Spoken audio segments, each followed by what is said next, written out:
Sometimes the hardest part of parenting isn't your toddler, it's the adults who think they know better than you. What if I told you the real conflict isn't about sugar or sleep? It's about who gets to be in charge of the child. And let me tell you, as a general rule, conflict is rarely about topic. It's about control and identity. And of course, when the extended family is involved in raising the child, there's gonna be all sorts of issues.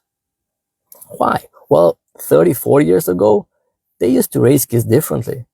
Different generation, different knowledge, different perspective, and all sorts of conflict arises.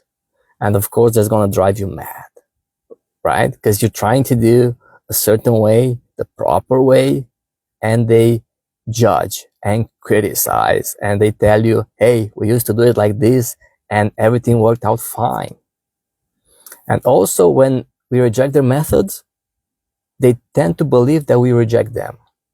And there's all this small issue can really explode. So I want to quickly share what I did in this situation.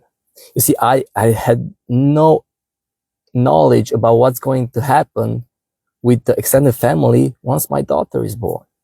But we have so many problems and issues and challenges between ourselves.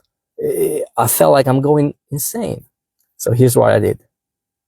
First of all, I appreciate, because I realized that what they're doing, my in-laws, all that talk, all that judging, they're doing out of love. They have a different perspective. They're a different generation.